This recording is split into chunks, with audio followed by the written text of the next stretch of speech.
我没事，幸亏你反应快，不然我现在只怕已……朱哥哥，对不起，刚刚都是我大意了。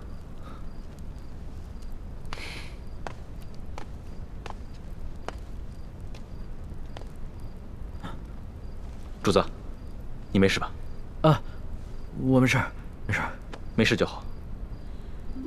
你先通知外面的侍卫兄弟进来搬银子，我再检查一下，看还有没有什么别的机关。注意安全。嗯。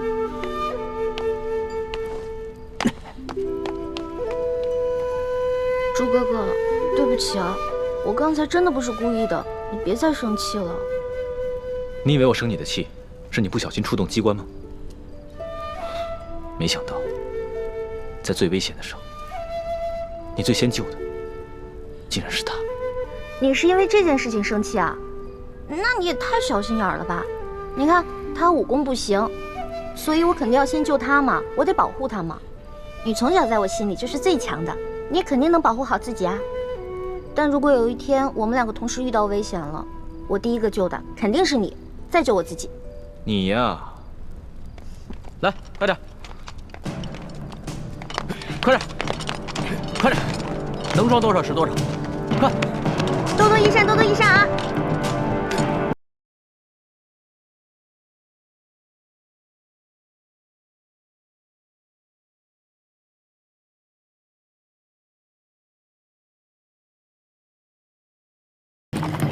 痛快，真是太痛快了！今天晚上的经历真是太刺激了，我必将终身难忘。哎呀，可惜不能让史官把今夜的经历全都记入史册，更不能让太皇太后知道了。要是让他知道了，肯定有说把你带坏了。那可不就是你这个老大带坏我这个小弟的？嘿，你现在是赖上我了是不是？那好，不赖你，不赖你啊！老大辛苦了，等回宫了以后呢，我就重重的赏你。赏我呀？赏我什么？你说个数。你现在跟以前不一样了，我也不能狮子大开口。500两，300两，200两成交。你越来越小气了，你不会赖账吧？我发誓，绝不赖账。我以我本人做担保。我要是赖账的话，到时候我就把我这个人赏给你。哎，算了吧，你一次用膳就要吃上上百道菜，我可养不起你。如果你要赖账的话，我自认倒霉呗。李太医啊，今天晚上真是辛苦你了。我真是没想到，身边还有你这样一个全才，不仅医术好，武功好，还懂得机关阵法，懂谋略。让你做一个太医啊，实在是太委屈了。等回了宫以后，我一定好好提拔你。主子，其实今夜此次行动能如此顺利，并非臣有多厉害，而是臣的运气好，事先得到了裘贵庄园的机关地形图和卫队巡逻表。你能得到如此机密的东西，是裘贵身边有人给你做内应？是。看来真是得道者多助，失道者寡助啊！我一定要做一个有道的天子，不能做一个无道的昏君。龙小弟，我相信你。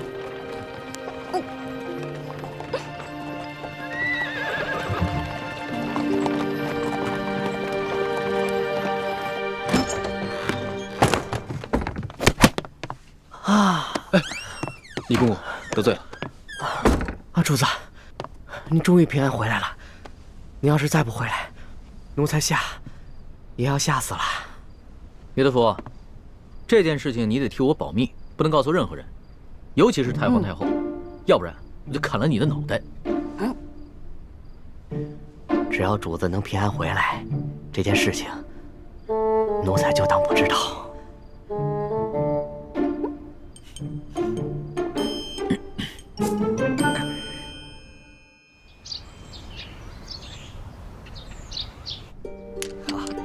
艾老板真是一个爽快之人啊！真是又财大气粗啊！哎，这样也没问题，对，说没错。艾老板大手好。老爷，银子都验过了，都是成色十足的官银。好，艾老板，真是诚信之人呐！我们商会已经准备好了1000担粮食，就在码头仓库里。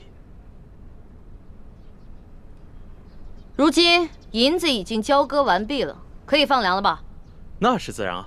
去，带着艾老板的手下到码头交割一下啊。是，好的。跟我来，请，这边请。哎呀，艾老板，真是大善呐！您行此善事，上苍必定眷顾，此次劫难一定可以安然度过。裘某在此，先祝愿艾老板早日康复了。多谢裘老板吉言。我在府上已经设下了酒席，艾老板，上个光，也让裘某尽一尽地主之谊吧。好说好说，倒是让裘老板破费了。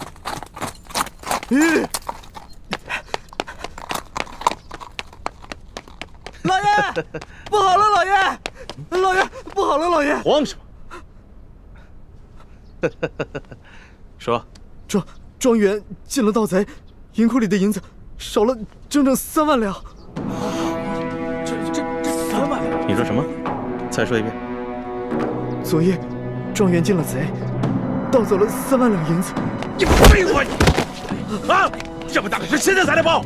报了，今儿4更天就发现出了事儿。庄园管事马上派人给老爷还有巡抚大人报信儿，可等到5更天没见回音，庄园管事就派出了第2批、第3批人报信，可还是没有回音。庄园管事意识到事情不妙，便让小人骑马绕行了10几里前来报信，这才顺利进了城。哎呀，这怎么这么不小心呢？怎么回事啊？这是怎么会出现这样的事情啊？艾老板，我那几批送信的人，不会是让你的人给劫了吧？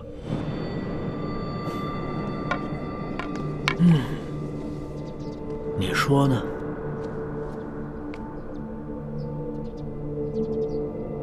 这么说，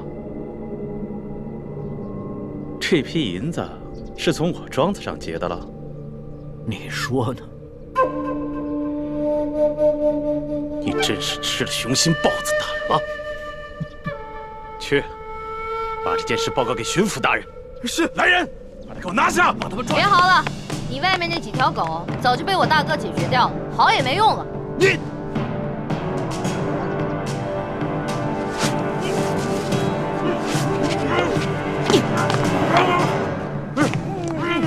爷爷，咱们不能把银子都给他们留下来。把银子全都抬出去，交给李护卫发放给灾民。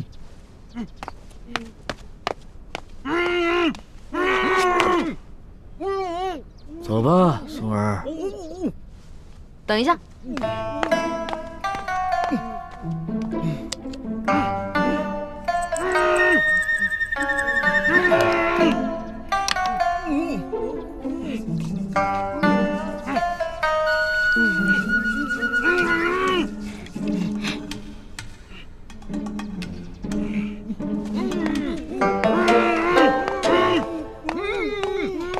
爷爷，我想了想，应该在这几个禽兽不如的东西脸上留点墨宝，也相当于给刘德昭那个狗官下了战书了。意下如何？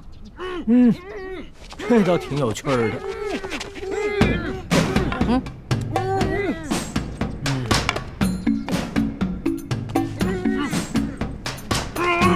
别动！再动的话，拿刀在你们脸上刻字了啊！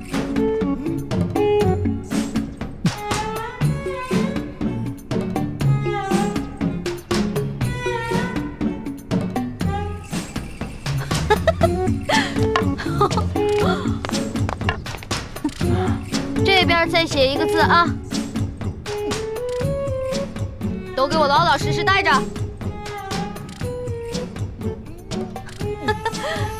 好了。哎呀，不错不错，写完了。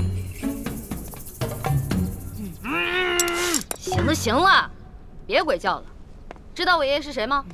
告诉你们，我爷爷的字那可是价值连城的，最好在你们脸上永远不要洗掉。给你们还有刘德昭敲个警钟，知道吗？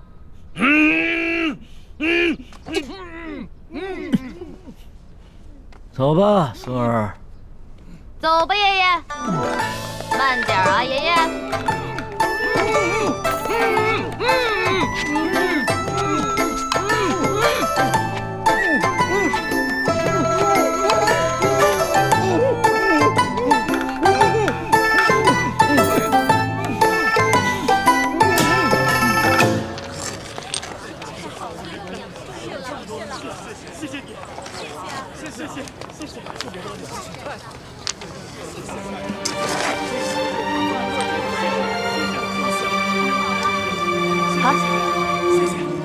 谢谢，终于有吃的了。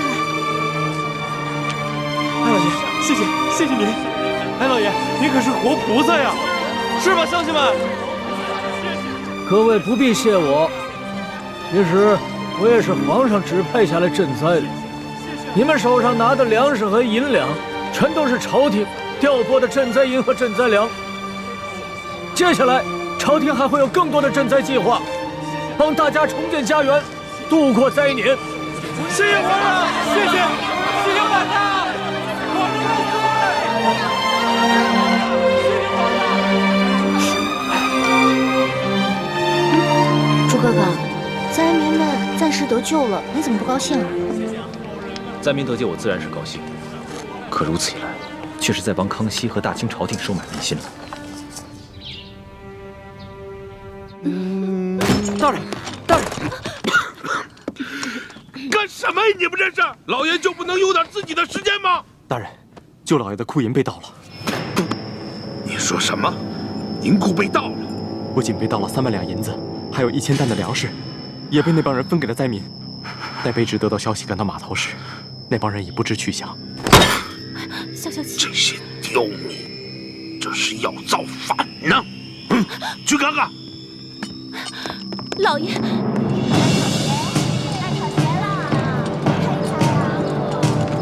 闪开！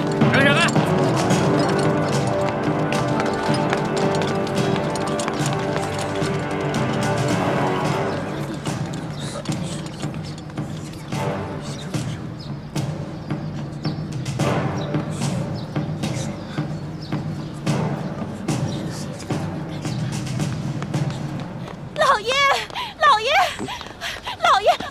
呀！你慌什么？老爷好着呢，小心你肚子里的孩子，慢慢说。棍儿和那几个商人被人给绑了啊！看看去。走。棍儿啊！你能不能轻点？棍儿啊！这是哪伤着了？怎么不起来？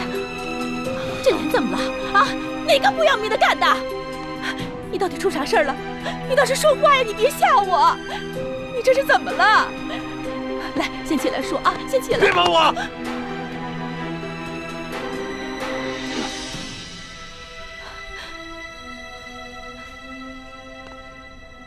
棍儿啊，怎么回事？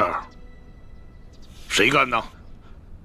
邢爱，以前没打过交道，京城来的客商。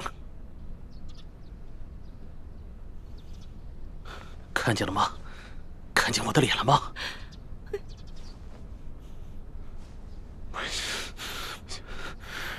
让我抓到他！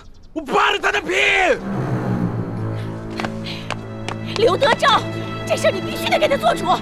你看看他这脸都成这样，他怎么见人？他怎么活呀？你什么时候受过这样的委屈？什么时候被人这样欺负过？我跟你说，这事你要是不给他做主，我跟你说，以后你就甭想来了！别！好了，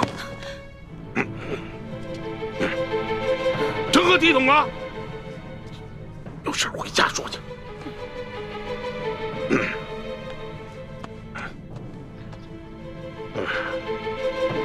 这真是吃了雄心豹子胆，居然敢在我小舅子头上动土啊！若是让本官抓住，非得给他碎尸万段了，扒了他的皮，给我喂狗去！你听见没有？这喂狗！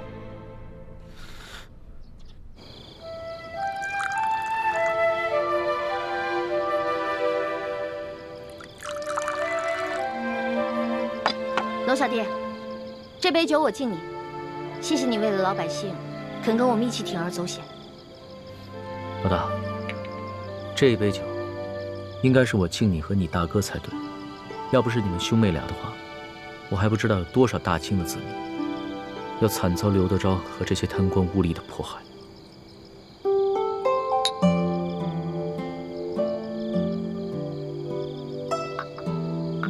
我现在一想到刘德昭跟裘贵那副嘴脸，肯定十分狼狈，我就觉得特别好笑。可是我笑不出来啊。这次出巡以来，我见到了太多平常在宫里连想都不敢想的事情。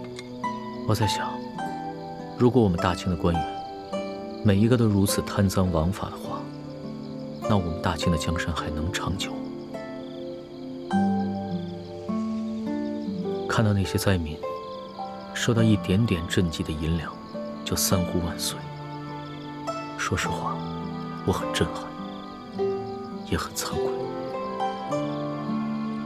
我们大清的百姓是多么的善良，对官府的要求是多么的低微，而我们这些身居高位的人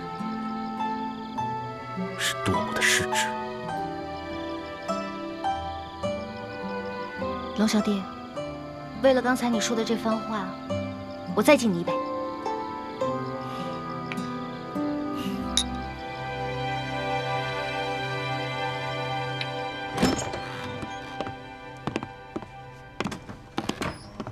易欢呢？康熙心情大好，拉着易欢陪他喝酒。他们现在正在院中饮酒赏月呢。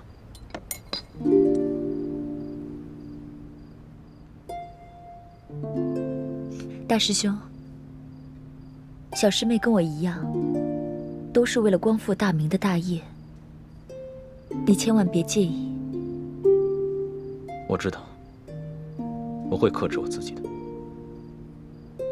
太子，其实这次的行动我是一直不同意的，但是你却一意孤行。一来你们出生入死，倒是帮康熙收买了民心；二来你在康熙面前暴露的太多了。虽然康熙表面上嘉奖于你，但是内心也难免不会对你和易欢起疑心啊。我明白，但是我别无选择。康熙身为大清的皇帝，为了灾民都可以去冒险一搏。如果我为了一己私利而畏首畏尾的话，那在欢妹的心里，她会怎么想我？易欢怎么想你和康熙，这并不重要。你所做的那么多，难道就是为了讨一个女人的欢心吗？你别忘了你的身份，你是大明最后一个太子。我没忘，我也不是为了讨易欢一个人的欢心。六师傅，就如康熙为那些饿死的灾民落泪一样，那是他身为当今天子的良知。而我作为大明最后一个太子，如果连这点良知都没有的话，那我还有什么资格去跟康熙争这个天下？师父，大师兄说的对，正因为他是大明的太子，他才必须心怀天下呀。幼稚！这古往今来，有谁打天下靠的是妇人之仁？想要心怀天下，那我问你，你怀的是谁的天下？是爱新觉罗的天下，是大清的天下。你想要心怀天下，就必须要先打下天下，你才有这个资格。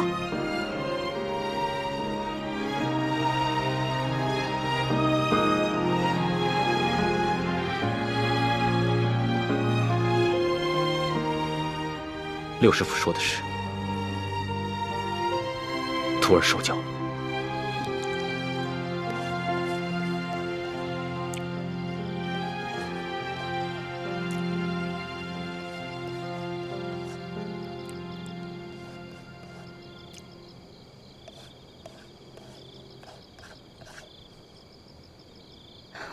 龙小弟，你可认得此字？这不就是龙字吗？那你可知此字何意？老大，你是要考小弟的学识吗？那小弟可能会比老大你强上那么一点点。这龙字啊，本意是指能带来雨水的神物，在此呢，则既指春天的雷雨。耳者闻也，而与龙联合起来，表示耳朵听到春雷声。本意指这个年老耳背的农夫啊，平常无法与人交流，但在春分时节，他能听到春雷响声，便知道该下地播种了。后来慢慢变成现在的意思，指称别人耳背的毛病。龙小弟，若论这番学识，我自然是不如你。但是今天我想给你讲另外一层意思。你看这个龙字，是龙跟耳结成的，这个龙指天子，意思就是说，其实天子的耳朵只是个摆设，民间的疾苦是听不到的。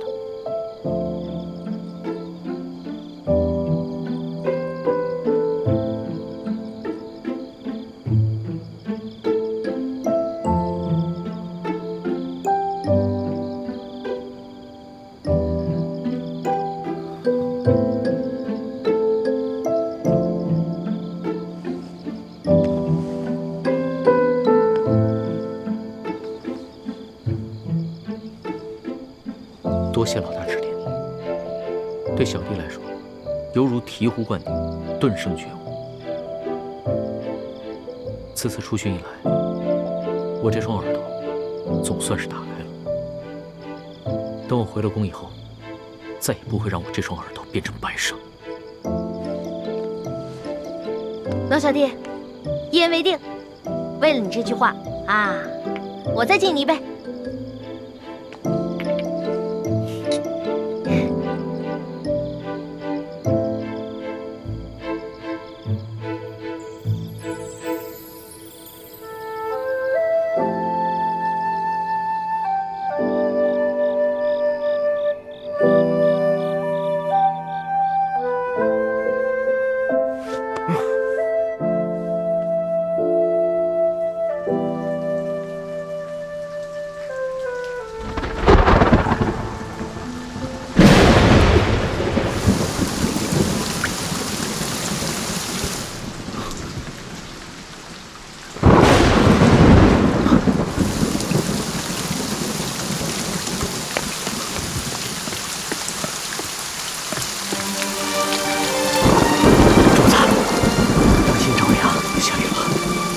下雨了，哈哈哈！而且雨势还挺大。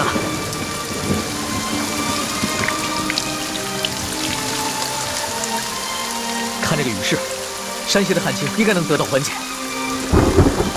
这都是主子您宅心仁厚，感动了上苍，所以上苍才降下甘霖，拯救万民呐。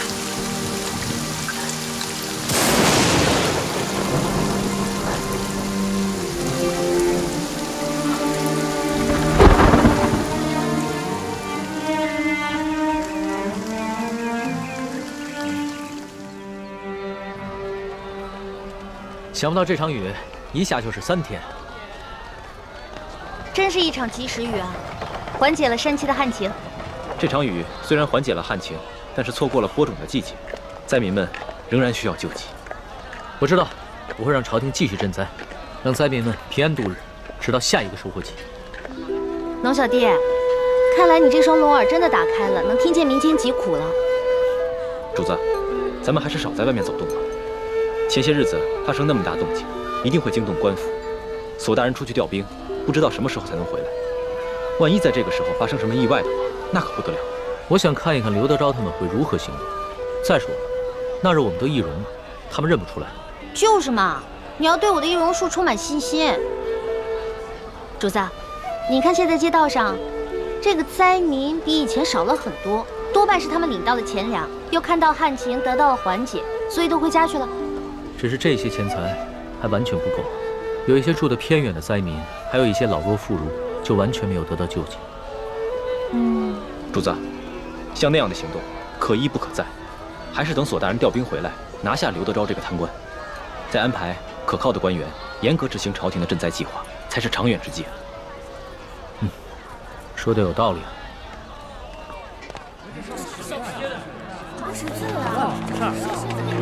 我跟你说，听说前些天有人在码头上给灾民们分粮分银。哎，龙小弟，咱们都成了官府通缉的江洋大盗了。多亏了他们呀！怎么会像是铁匪呢？活菩萨呀！是呀，哪怕是活菩萨，现在都自身难保了。这劫了官粮官银，可都是杀头的罪啊！是啊，就咱们老百姓最可怜了。逆来顺受是个死，这官逼民反还是个死啊！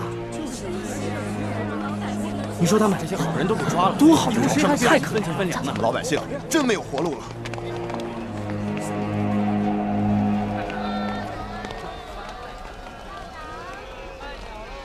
待我回宫之后，一定要将刑部那些盗案发回重审。只有那些真正打家劫舍的盗案，才判死罪；而那些被无良贪官逼得走投无路的囚徒，全部从轻发落。龙小弟，你简直太圣明了！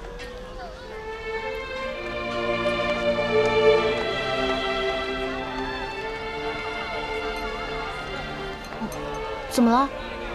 他不过是随口一说，你还当真了？你就这么容易被他感动？你不信他说的吗？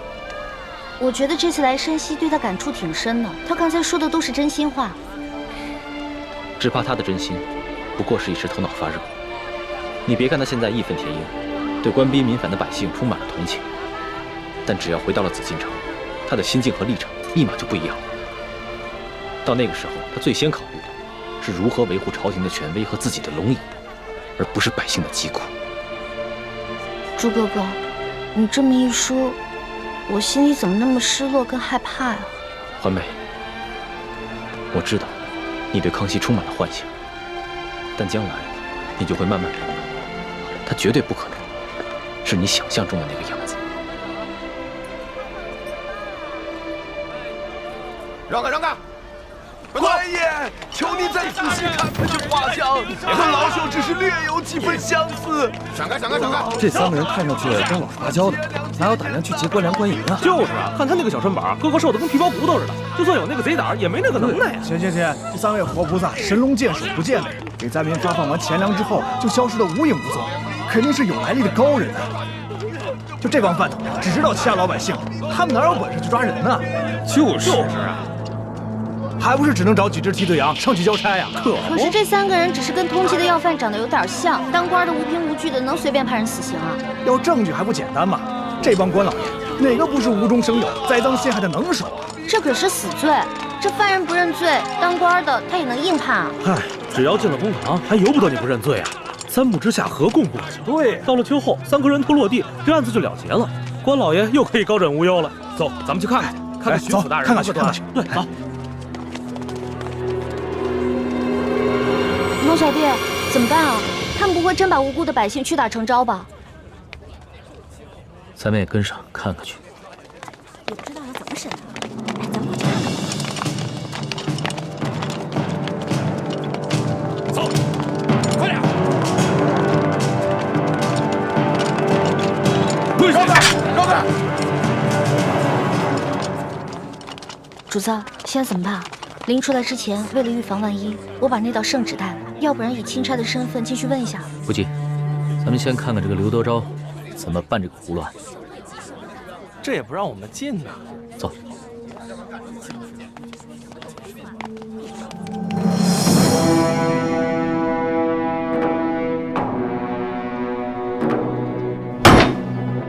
王13胡二狗谢大牛，你们说你们并未劫粮劫银，可是为什么从你们家中搜出了失窃的官银跟粮食？讲。大人呐，小老儿实属冤枉啊！那些粮食和官银，不是官府赈灾分给咱们灾民的吗？那夜在码头取了好些个灾民，每人都分到了1斗粮食和1锭银子啊！大人，大人，小人更冤枉啊！那夜小人听说有活菩萨要在码头上给灾民们分钱分粮，本想赶着去的。不料小人的娘子摔了一跤，把怀了3个月的孩子划掉了。等小人安顿好娘子，赶到码头，银子和粮食早就分光了，活菩萨也不知去了哪里。小人的家中穷的只剩下4面墙了，也不知差爷们怎会在家中搜出这些粮食和1锭银子来。大人，大人，小人冤枉的。小人那日夜里在家照顾病重的老娘，赶去码头也去得晚了，什么都没分到。哦，金嫂，有人拿着画像在小人家门口望了几眼，问了小人几句话，随后那人便送了小人1袋粮食和1锭银子，小人正感激不尽。赶紧去给我那快饿死的老娘熬粥。谁想到，还没等到粥熟呢，这时就来了几个捕快大人，硬说小人是盗抢官粮官银的贼啊！大人，小人实在是冤枉。我算看出来了，他们是拿着画像对比，看谁长得像就抓起来栽赃。小人冤枉，大人！大人要明察！大人明察！大胆的刁民，你们竟敢诬陷本府的公差！来呀，传证人！带证人！这架势，我看着都害怕，何况寻常老百姓呢？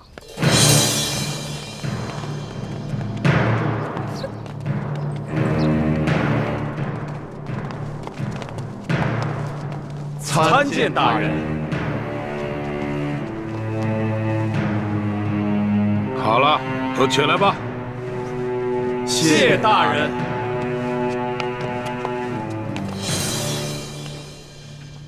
主子，他们脸上那些墨汁啊，是我之前加过药的。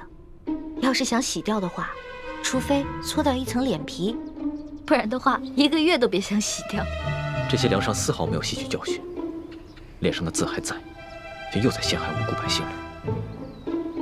他们竟然如此不知悔改，将来我便命人将这些字刺在他们脸上，除非他们撕掉脸皮，要不然一辈子都洗不掉。真的？那就太痛快了，这就叫做恶人自有恶人磨。你什么意思啊？我也是恶人。我不是那个意思，我的意思是说，古往今来哪个皇帝不杀人啊？一句话不就血流成河吗？难道不是最大的恶人？环美，就算主子说了，在宫外可以畅所欲言，但你也不能不知轻重，胡乱说话。我知道，龙小弟嘛，宰相肚里能撑船啊，更何况你是皇上，所以你肚里可以撑100只、1000只，可以撑上万只啊，所以你肯定不会跟小女子计较的，对不对？哎，行了，别说那么吵，我都听不清公堂上的动静了。哦，你们几个证人，认一认前面这3个，他们可是那日打劫你们的匪徒。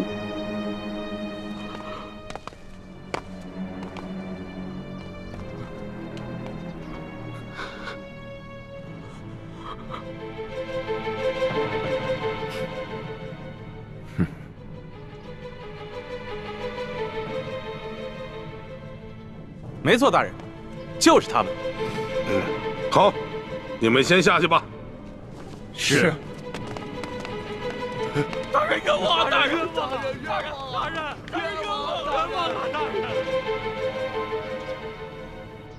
王13， 5个人都指认你们，你们还有何话要讲？大老爷，老朽冤枉啊！冤枉啊！冤枉啊！大人，冤枉啊！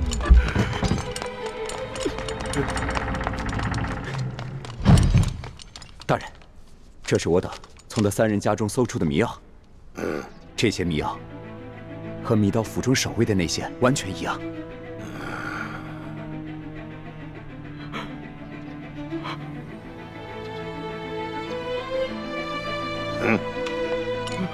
大人，大人，小人跟老娘经常挨饿，早都不想活了，就连买包老鼠药的钱都没有，哪里来的钱买迷药啊？大人，冤枉啊！大人，大人，小人和娘子也饿了好些天了，家中若有迷药，早就不管这么多，先吃下去了，哪里还能留到官员们来搜啊？大人，冤枉啊！大人，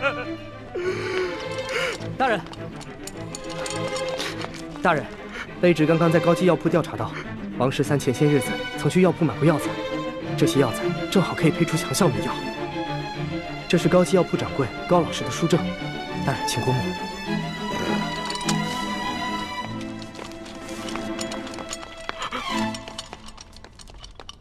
哎呀，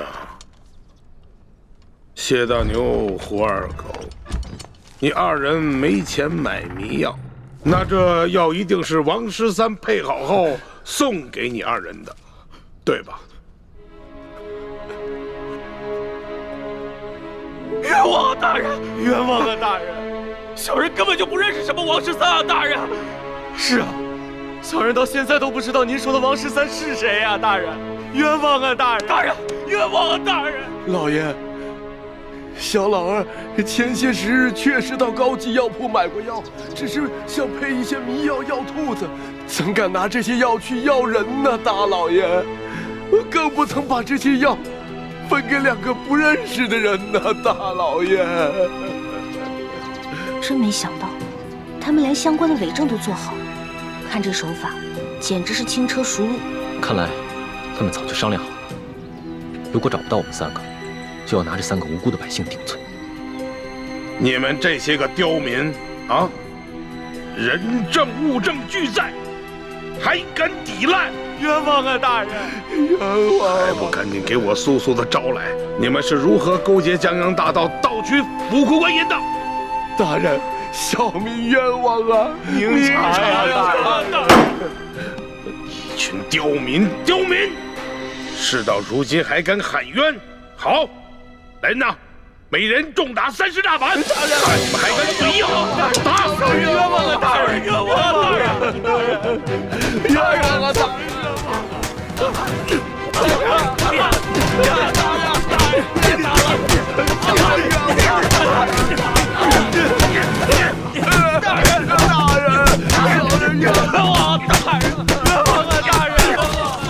这个狗官，看来刘德昭是铁了心要将这3个百姓屈打成招了。主子，我实在看不下去了，我必须要阻止他们。我眼下好歹也是奉旨查处书剑一案的钦差大臣，纵然无权过问山西的地方政务，但刘德昭应该也不敢把我怎么样。这样吧，你先去击鼓鸣冤。是。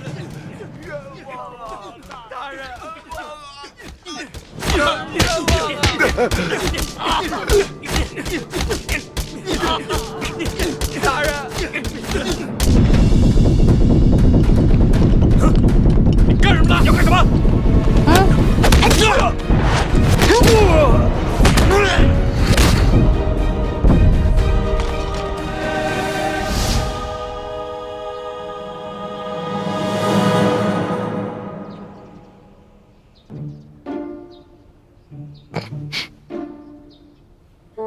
龙小弟，武功长进了吗？那是，跟了老大这么久，总得学点本事不是？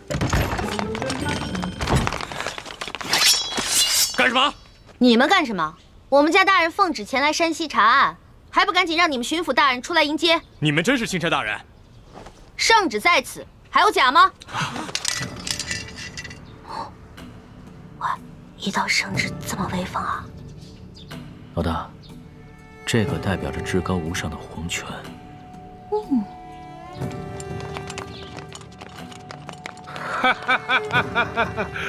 龙大人，刘德昭恭迎钦差大人。早就听说龙大人到了舒大人的府上，本该前去拜会，只是公务繁忙，实在是走不开呀。早有耳闻啊，这山西旱情严重，刘大人一边忙着赈灾，一边忙着缉捕盗匪，确实是忙得很呐。龙大人此次来奉旨调查舒大人遇刺一案，不知办得怎么样了？今日龙大人来，可是想让本府助你一臂之力？确实是需要巡抚大人相助之处啊。本府定当全力配合。哎，不过龙大人，你也看到了，本府现在正在审理一起盗匪之案。不如这样，龙大人先暂时去我的后堂歇息，待本府办完此案之后，再到后堂听龙大人通报舒总兵遇刺一案的案情如何？刘大人，这3天前夜里发生的重大盗匪案，没想到今日就抓到了匪徒，刘大人的办案效率实在是让我钦佩。刘大人，不知本钦差是否可以在此旁观刘大人审案呢？龙大人呐，你不过是奉旨来查办舒总兵遇刺一案的，这盗匪之案呢，与舒案呐，没有任何之相关联。哎呀，若是要旁听的话，不太合适吧？刘大人，本钦差只是旁观而已，绝不干扰刘大人办案。再说了，等本钦差回了宫以后啊，这皇上问起在山西的见闻，我也好将刘大人的这高效办案的美名上达天听啊！哎呀，龙大人若是执意要旁听的话，那就堂上请。哎，请，请。刘大人，这3个就是劫银劫粮的盗匪吗？不错，现下人证物证俱在，可是他们抵死不招。大人，老朽实属冤枉啊！大人，刘大人，不知有何人证物证，可否给本钦差瞧瞧？龙大人，你可是奉旨前来查办舒总兵遇刺一案，好像这个案子与你的案子没有任何关系吧？你只静静的旁观就好了。这具体的案情，本府无可奉告。王13、谢大牛、胡二狗，你们现在可愿招了？冤枉啊！大人，冤枉啊！小民冤枉啊！好一帮刁民，看来不动大刑，尔等是不会招供的。来呀！大刑伺候！大人饶命啊！大人，冤枉啊！大人，冤枉啊！冤枉啊！大人，饶命啊！如今人证物证俱在，你们是抵不了赖的，还是老老实实的招认了吧，免得再受这皮肉之苦。大人，老朽自打进了这个公堂，我就知道我不可能活着出去了。老朽经不起如此大刑，老朽冤招啊！大人，胡二狗、谢大牛，你们呢？小人冤枉啊！大人。王13，你就先招吧。大人，我招。大人，老朽我实在是不知道该招些什么呀。好，你们3个人那是办不了翻墙入室、劫官银官粮的大事的，你们必然还有其他的同伙，而那些同伙也必定不是普通人。那些人应该是盘踞在牛角寨上的潜明余孽，才会如此的胆大包天，是不是啊？大人，您说是就是吧？那你就将如何勾结牛角寨贼人的经过如实的招来吧。这经过，大人，老朽年老昏聩，这经过我实在是记不清了，就以大人调查的为准吧。好，那么你再想想，你又是如何联系胡二狗和谢大牛，去给牛角寨的匪徒做接应的？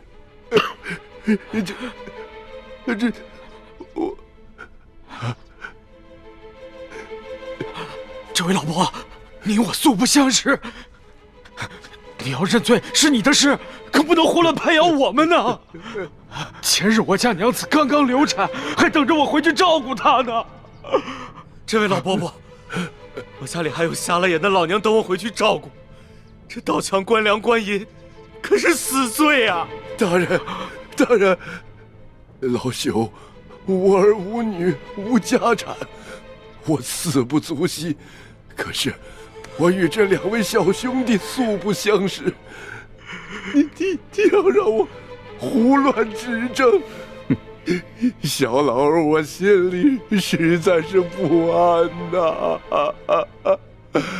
看样子你还是没想明白呀。来人呐，在，让他清醒清醒。大人，老朽冤诏，冤诏啊！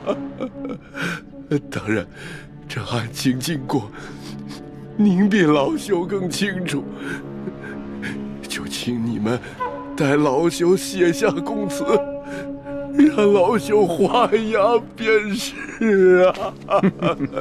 这就对了。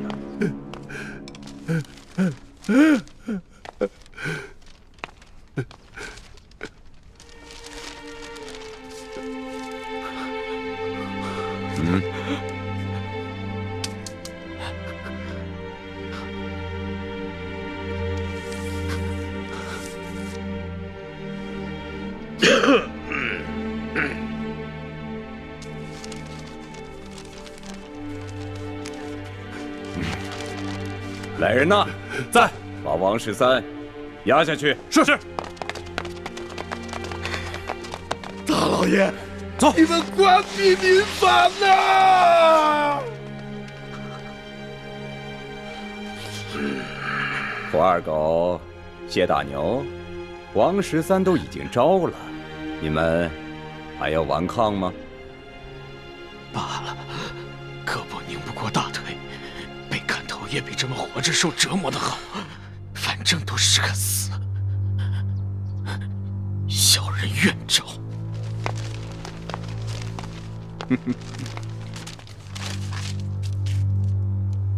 有劳大人状告小人娘子，小人不能陪他白头到老了，让他自行改嫁吧。你就放心吧。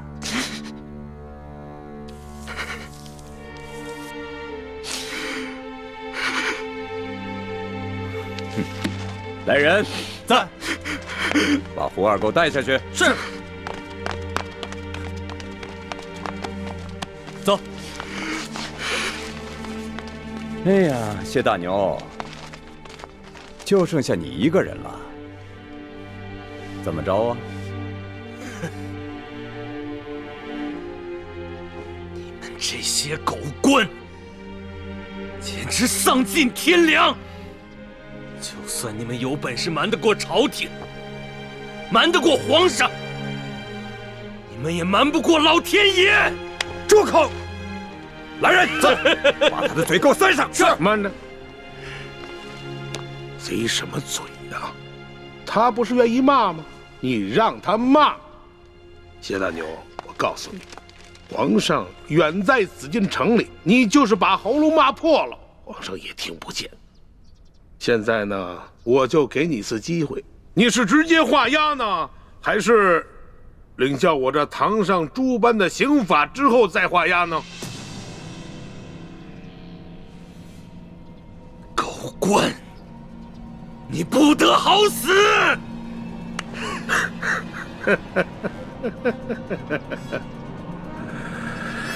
动刑！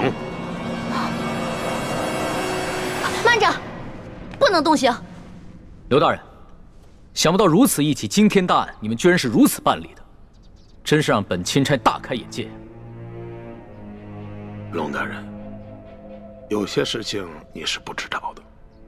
此地民风向来是彪悍奸诈，这几个人装出一副可怜的模样，不过是想博取龙南的同情罢了。尤其是这个谢大牛，他爹曾是牛角寨上前明余孽中的一员，前2年刚被判了腰斩，而且那起案子就是谢大牛他娘亲自出手的。可是我实在没有想到啊，如今他谢大牛长大了，仍然与这牛角寨暗中勾结。当初我娘出手，害得我爹被腰斩。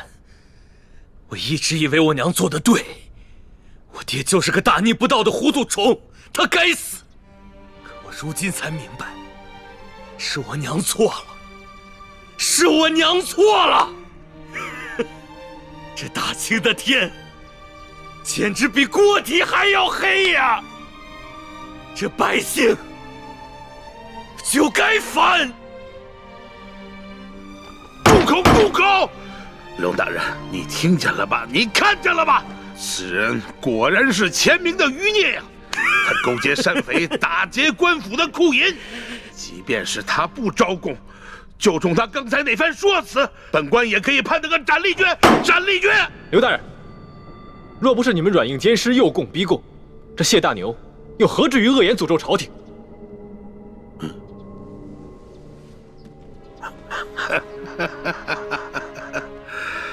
冷大人啊，这二位，一个是您的贴身丫鬟，一个呢是您的贴身护卫，算起来也是您的奴才。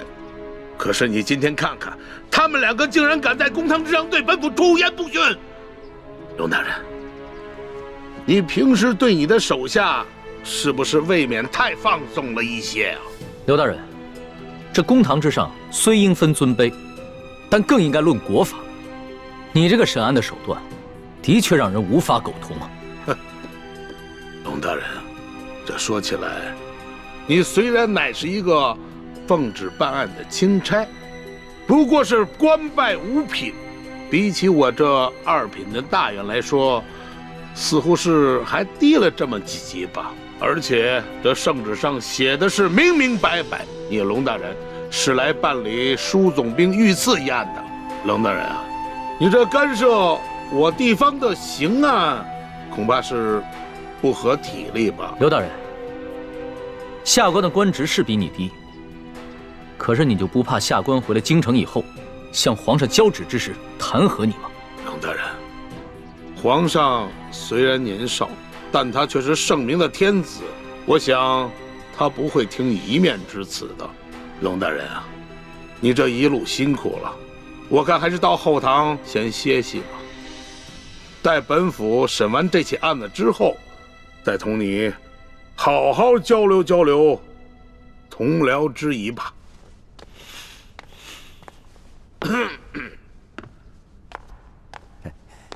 龙大人，请随下官到后堂歇息吧。慢着，你们可知我乃是？龙大人还有什么话要说吗？主子，要不然您把密旨拿出来给刘大人看看吧。密旨？对啊，皇上不是给您下了一道密旨吗？让您调查舒总兵一案之时，顺便督查一下山西赈灾情况以及地方官员官风吗？哎呀，龙大人啊，实在没有想到啊，龙大人身上还有皇上的密旨啊！不知皇上的密旨现在何处啊？可否让本府看一看？这密旨？这密旨啊，让奴婢小心翼翼地藏在行李箱里了。主子，要不然您随奴婢回去取一趟吧。也好，刘大人请稍等一下，下官这就去取。那个龙大人，是否让本府派一队兵士护送啊？不必了。李护卫，你接着替本官陪审，顺便提醒一下刘大人，不要滥用酷刑啊。卑职遵命。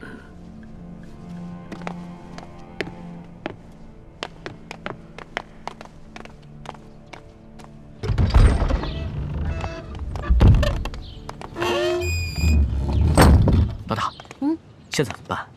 如果咱们拿不出密旨的话，刘德昭一定会说我们假传圣旨，到时候必定跟我们翻脸，那3个人就死定了。尤其是那个谢大牛，不死也得残废啊！哎，事到如今，只能造一封假的密旨喽。伪造密旨？这个刘德昭身为山西巡抚，又加兵部侍郎衔，乃2品大员。即使他不知道你长什么样，你的字他总归认识吧？老大，你疯了吧？这是我首次微服私访，毫无经验。我没有带上玉玺，也没有带上书写圣旨的龙文黄卷啊！万事都有变通的嘛，龙小弟。这个密旨肯定不能正式的写在龙文黄卷上啊！我们把宫里御用的花笺，加上你的御笔亲书，还有玉玺印鉴拿出来给他看，肯定能唬住他了。不是，可问题就在于没有玉玺啊！我可以帮你搞定啊！我照着你圣旨上的玺印刻一个不就得了？你还会刻章啊？那当然了。老大，我18般武艺样样精通，医药赌蛊、机关杂耍、金石篆刻都不在话下。走吧。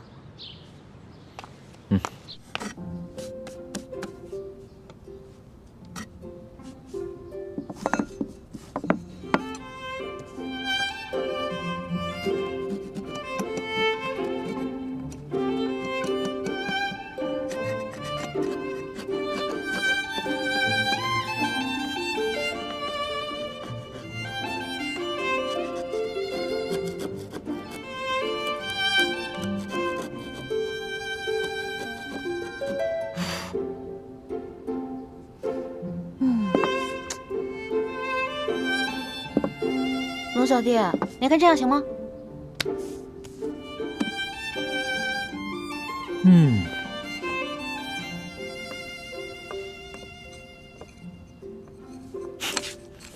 老大，你这个篆刻的功夫果然和你的武功一样，不能深究啊。刘德昭只要仔细一看，就能看出其中的破绽了。切，问题在于他不可能仔细看。你那道圣旨是真的，他已经仔细看过了，怎么可能怀疑这个是假的呢？那我们只能碰碰运气了。刘德昭只要一看到这个密旨上的内容全部都戳中了他的软肋，必定就会心下大乱，不会仔细查看最后的印鉴了。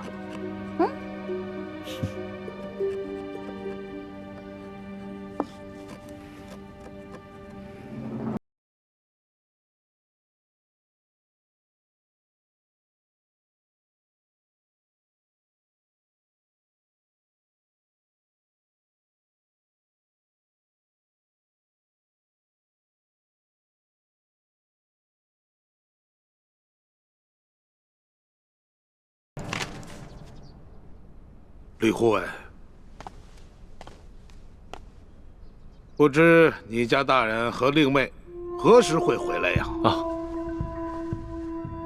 我家大人回去以后还需要沐浴更衣，就麻烦刘大人和诸位大人要不先把这谢大牛押下去，等我家大人回来了再审。来啊，在，将这谢大牛先押下去。是。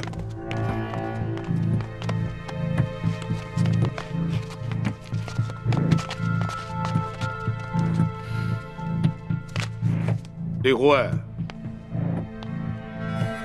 不知你家大人是哪一年考取的功名，出自谁的门下？我家大人身份尊贵，属卑职，无可奉告。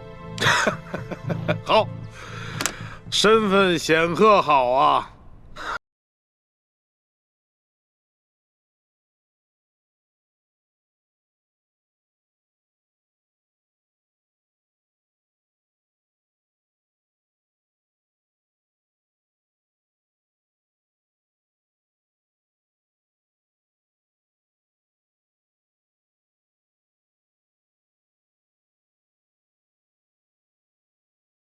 过河拆桥，我可是奉旨造假。我跟你开玩笑的。论到杀头的大罪这几天我龙三犯的可不比你少。只不过老大，我真的很好奇，你到底是从什么地方来的？为什么会有这么多特殊的技能？我就是一个江湖混混啊，江湖小混混，自然要学得多一点，不然怎么混得开啊？对吧？相比于刘德昭你更是让我大开眼界。亏你技艺不精，这个玉玺呢，你伪造的不能到以假乱真的地步，要不然的话，那可真就天下大乱了。龙小弟，我是不是做了什么忌讳的事儿啊？从此在你心里就记了我一笔了？没事儿，这要是别人呢，伪造玉玺，不管出于什么原因，我都不会轻饶了他。但是你嘛，我知道。你虽然天性顽劣，但是你一定不会做出什么让我不可原谅之事。虽然你嘴上这么说，但是我知道，在你心里已经对我有防备了。早知道我就不出这个馊主意了。另外想办法救那3个百姓啊。反正呢，我已经打定了主意，这次回宫以后，就一辈子把你拴在我身边。这样的话，你就不会犯下什么连我都保不住你的重罪了。我才不要在那个像金笼子一样的紫禁城里坐牢呢。君无戏言，记住我刚才说的话。可是你现在已经不是皇上啦，你是我的龙小弟啊。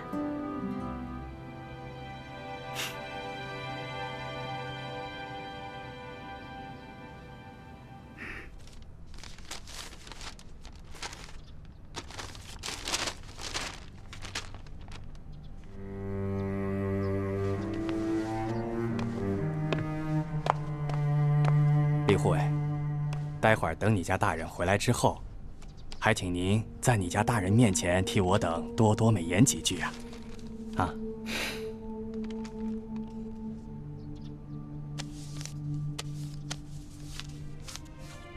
好说，好说。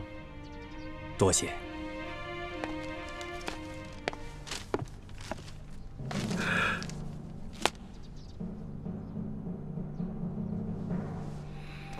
钦差大人到，圣旨下。皇上密旨到，刘德昭等一干官员接旨。臣刘德昭接旨。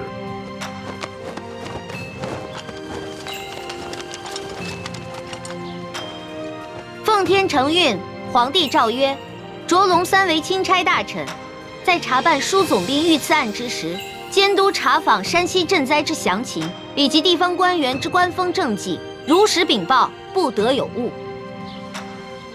吾皇万岁万岁万万岁！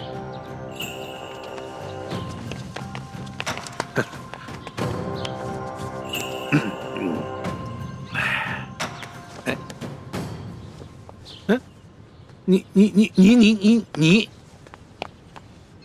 刘大人，这皇上的密旨可都听到了。这临出宫前啊，皇上再三叮嘱，一定要详查山西的赈灾详情，以及地方官员的官风政绩。那就有了各位大人多多配合了。哎呀，龙大人您就放心，我等自当竭尽全力的配合龙大人。龙大人这一路实在是辛苦了。这舒总兵的府邸的位置这么偏僻，而且呢，设施呢又这么简陋，实在是委屈龙大人了。龙大人是这样啊，如果龙大人您不嫌弃的话啊，毕府呢有一个小小的别院，而且环境十分之优雅，出行呢十分之便利。大人可否考虑移驾到小院暂住啊？多谢刘大人的美意。只不过啊，这皇上下旨让下官巡查当地的官风，你我不适合走得太近，只怕别人容易多说闲话，对你我都不利啊。哎呀，龙大人，你看你啊，自京城远道而来，那是翻山越岭啊，太辛苦龙大人了。你看啊，你既然到了这里，那怎么着也得让我们这些地方的同僚尽一尽地主之谊吧。主子，咱们这几天在舒府，天天粗茶淡饭，嘴里都淡出鸟来了，不如就看看这刘大人有什么好东西招待我们。鸟的，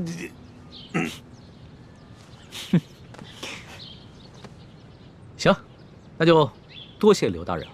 龙大人，请。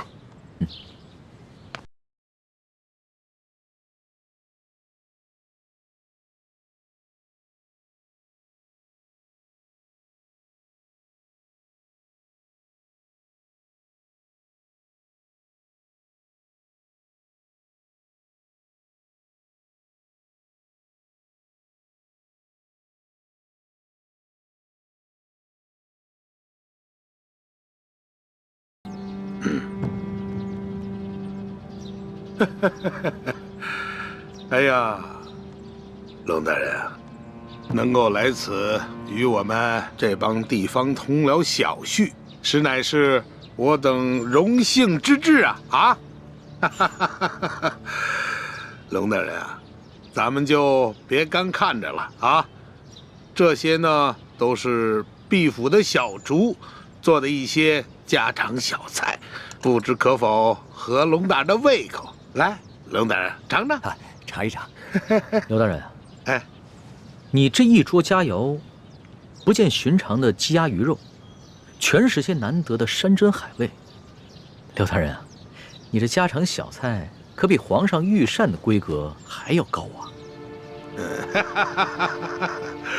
龙大人说笑了啊，这是夸奖我啊。是这样，有菜不能没酒啊。来，龙大人，尝一尝，这可是来，自西域而来的葡萄酒，冰镇之后口感更佳。来，尝一尝。来，二位你们也随意。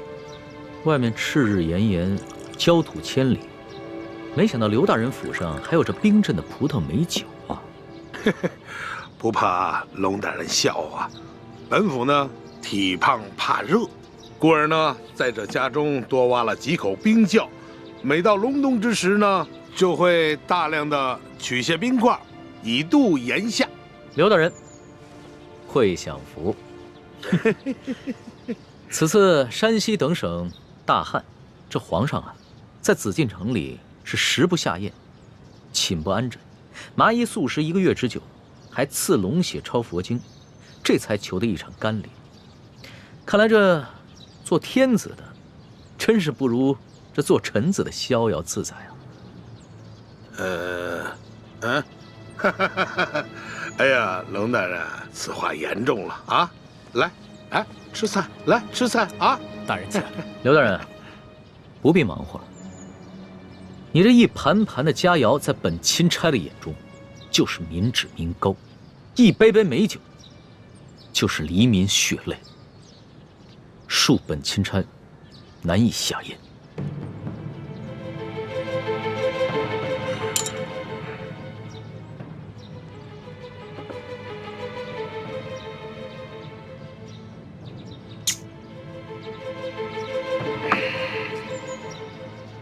龙大人果然是忧国忧民呐，让我等十分惭愧啊！你有什么话，不妨直说，我等洗耳恭听。刘大人，咱们也不必拐弯抹角了。你我已算是心照不宣，我只要求刘大人做好3件事情。不知哪3件？第一，放了王13等人，还有那日你在你小舅子员外抓捕的那些灾民，全部无罪释放，并加以赔偿。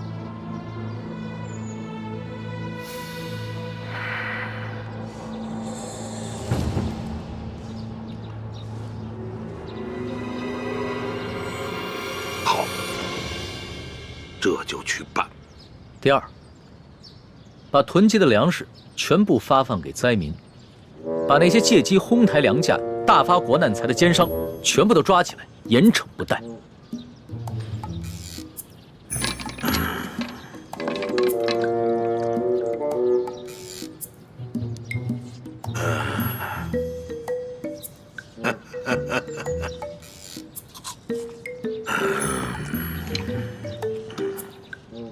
好，这就去办。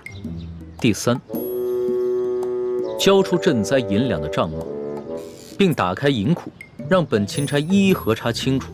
若有短缺，你等自行想办法补上。然后再跟本钦差一起，把这些银两发放给灾民。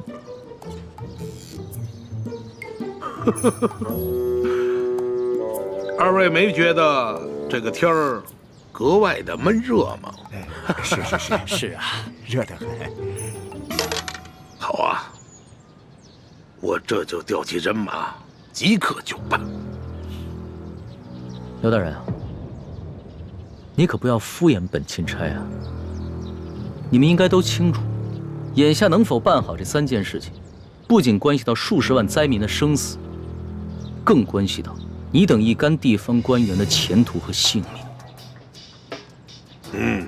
本府明白。行，那本钦差就告辞了。宋大人，不必了。诸位大人，留在这儿，继续享用这些美酒佳肴吧，别浪费了。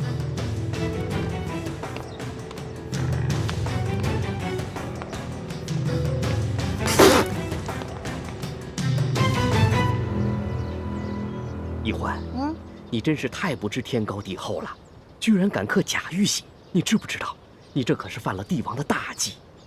虽然皇上表面上夸奖，但你知道他内心是怎么想的吗？我知道啊，我当时说完就感觉到了，他心里肯定不开心了。可是现在反悔也没办法了呀。叔父，易欢也是救人心切，他一向心性单纯，不明白帝王的复杂心思，现在埋怨他也没用了。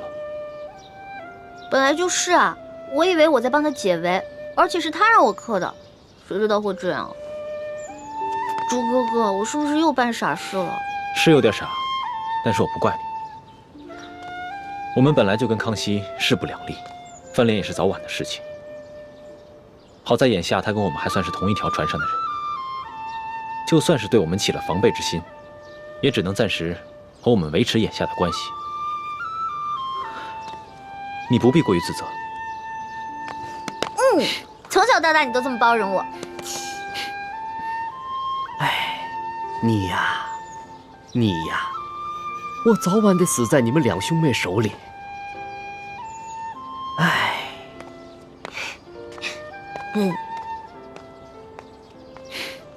死在你手里。你呀。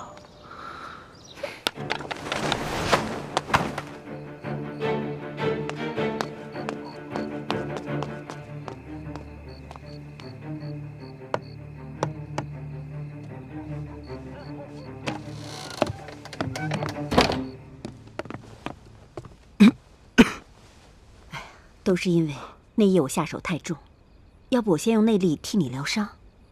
多谢前辈，不必了。刘德昭一直怀疑他身边有了奸细，只是还没怀疑到我身上，所以我不能耽搁太久。是不是刘德昭他们又有新举动了？今天钦差大人直接来了府衙，还亮出了皇上的密旨，把刘德昭他们吓了个半死。钦差大人走后，刘德昭便召集了他那几个心腹的官员和府上，一起商量对策。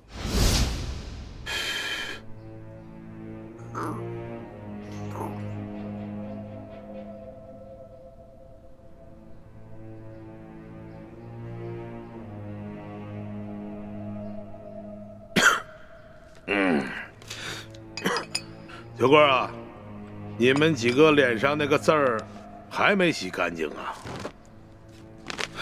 甭提了，也不知道那个姓艾的在墨汁里放了什么东西，我们搓了几天都搓不下去。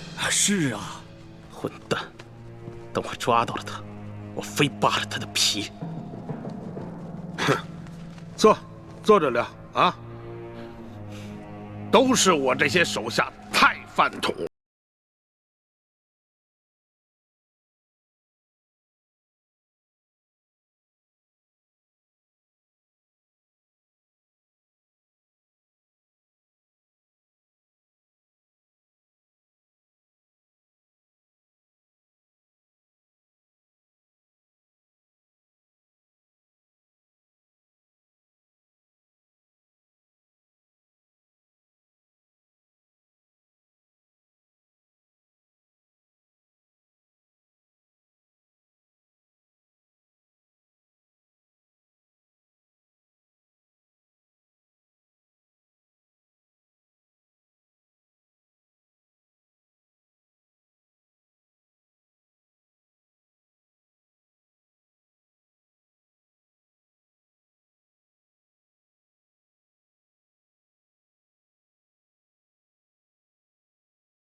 这世上有不偷腥的猫吗？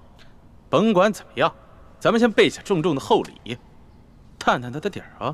哎，对，没准他眼下的假正经，就是为了将来狠捞一笔。哎，还有，我看那个龙大人年纪轻轻，血气方刚，正是干柴烈火的年龄。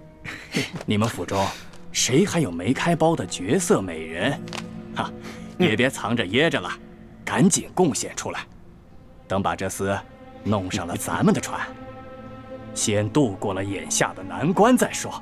啊？有吗？没有。有吗？没有。你有吗？没有。我有。我府上啊，还真有这么一位美人，不但人长得美，性子温婉，而且弹得一手好琵琶。哎，姐夫，我原本可是要孝敬你的呀。你小子，哎呀，任这美人如何的貌美天仙，我现在已经没有这种心情了。也罢，让这个美人去试一试龙三，哎，秋贵啊，记好了啊，一定要查清楚这个女子的身份，不要再给我添乱子了。你放心吧，姐夫，她呀是一个孤女，我发现的时候都快饿死了，是我收留了她。锦衣玉食养着她，现在对我是感恩戴德，让她陪陪钦差大人，不为过吧？哎，不为过，就是。我想，二位一定也猜得出来，他们所说的这个绝色美人是谁吧？该不会就是婉欣妹妹吧？正是。婉妹知道裘贵要把她送给刘德昭，她以为只要进了刘府见着我们便有机会私奔，所以这几日她在裘府不哭不闹，还假意奉承裘贵。我本想等我伤好了把她救出来，可没想到这帮禽兽居然想让她去侍候钦差大人。裘贵这个禽兽，早晚有一天我要亲手宰了他。刘德昭等人若是把舒婉欣献给钦差大人，那他私自出逃，让人冒名顶替进宫之事就会暴露。所以我才急着来找你们报信儿，跟你们商量对策，但一直没找到机会，直到现在我才能偷偷溜出来。孟大哥，你还是来晚了。刚刚刘德昭的人已经接走了钦差大人，想来就是要行使这个计划了。什么？那如果钦差大人识破了婉妹的身份，而你是冒名顶替，那你和婉妹就都麻烦了。眼下之际，也只有我立刻赶去刘府，在舒婉欣被献给钦差大人之前，把她给劫走。好，那我现在就回去，暗中协助你们，希望一切还来得及。好。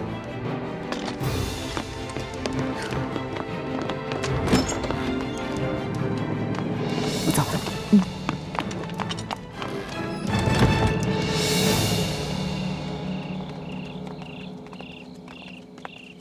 钦差大人，我家大人有